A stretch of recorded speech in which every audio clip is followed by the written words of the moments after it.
Hello friend, শুভ সকাল। তো বৃষ্টি ভেজা সকালের অনেক অনেক শুভেচ্ছা ও ভালোবাসা তোমাদেরকে।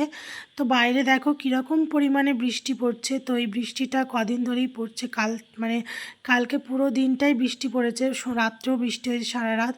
তো এখন দেখো সকাল 7:15 বেজে গেছে, আর এদিকে দেখো এখনও ডোডো ঘুমাচ্ছে। তো আমি ডোডোকে এখনও একটু তোলাইনি, কারণ আমি আগে টিফিনটা ভাতটা রেডি করে নিই, তারপর ওকে আমি ডাকবো। বাচ্চা ছেলে ঘুমাচ্ছে, ঘুমাক।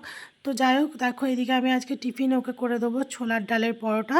তো তার জন্য দেখো আমি পরোটাটা চাপিয়ে দিয়েছি, আর এইদিকে দেখো ভাত বসিয়েছি প্রেশার কুকারে। আর আজকে আমি ওকে টিফিনে পরোটা আলু ভাজা দেবো। এবার তোমরা হয়তো ভাবতেই পারো যে এত সকালে বাচ্চা ছেলের জন্য ভাত কেন বসিয়েছে। তো ওকে আমি ভাতটা এই কারণেই দিই, ও বাড়ি আসে সেই তোমার 3:30 পৌনে 4টে এরকম টাইমও বাড়ি আসে। তো ওই টাইমটা মানে এমন একটা টাইমে ও স্কুলে যায়, এমন একটা টাইমে বাড়ি আসে, মানে ও দুপুরবেলার লাঞ্চটাও করতে পারে না বাড়িতে। তো যেহেতু দুপুরবেলায় লাঞ্চ করে না, এই কারণে আমি সকালবেলায় ওকে আমি বলি যে তুই একটু হলেও ভাত খেয়ে যা। তো আমি বেশি ওকে দিই না, চাপাচাপি করে একটুখানি 2 চামচের মতন যদি ও খায়, তবু আমার মনে একটু শান্তি, যেহেতু আমরা মা। তো সারাটা দিন একটা বাচ্চা না খেয়ে থাকলে কেমন একটা লাগে, তাই না? আর এদিকে দেখো টিফিনে ওকে আমি আলু ভাজা আর পরোটা করে দেবো। তো টিফিনটা ওকে আমি ভারী দিই, তার কারণ ওই যে লেট করে আসে তার জন্য। তো যাই হোক, সকাল সকাল আর আমি তো ভাবি ওকে রুটি করে দেবো মাঝে মাঝে।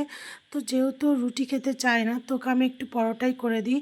তো যা বাচ্চা ছেলে যেটা খাবে এখন আমি ওকে সেটাই দিই, কারণ ও বড়ো হলে যখন বুঝতে শিখবে যে কোনটা ওর জন্য ভালো আর কোনটা খারাপ, ও তখন নিজেই ওটা স্কিপ করে দেবে। তো যাই হোক, ও একটা পরোটা খাবে, তার জন্য আমি অত বাহানা ওকে আমি দিই না। তো আমি রুটিটা করে দিলে ও খাবেই না, একটাও খাবে না।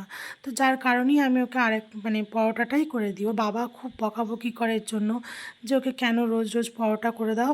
তো ও খেতে চায় না, মানে খাবেই না, খাবারটা পুরো ফেলে দিয়ে চলে আসবে। তো তার জন্য যে ও যাতে খায় তার জন্য আমি ওকে পরোটাই করে দিই। তো একটু পাস্তা টাস্তা দিলেও টিফিনেও খায়। তো আর পাস্তা আজকে দেবো না, যেহেতু আজকে মঙ্গলবার নিরামিষ। তো তার কারণেই আমি ওকে ছোলার ডালের পরোটা আর আলু ভাজা করে দেবো। তো এইদিকে দেখো ও তো ভাত টাত খেয়ে রেডি, টিফিন মিফিন পরে নিয়েছে, ড্রেস ফ্রেস পরে নিয়েছে, এবার ও স্কুল যাওয়ার জন্য রেডি হয়ে গেছে। তো ওকে এবার আমি গাড়িতে ছেড়ে দিয়ে আসবার, বাইরে কিন্তু প্রচণ্ডভাবে বৃষ্টি পড়ছে। তো ছাতা নিয়েই যেতে হবে আমাদেরকে। তো যদি আমার এই ভিডিওটা ভালো লেগে থাকে অবশ্যই লাইক করে কমেন্ট করো। আর বাইরে বেরিয়ে কিন্তু আমি কোনো ভিডিওই করব না, তার কারণ হচ্ছে আমি বৃষ্টিতে ফোন নিয়ে বেরোতে পারবো না, এত বৃষ্টি পড়ছে বাইরে। তো যার কারণে আমি আর ভিডিও করছি না। তো চলো টাটা, বাই বাই, সবাই খুব ভালো থেকো, সুস্থ থেকো, দেখা হবে অন্য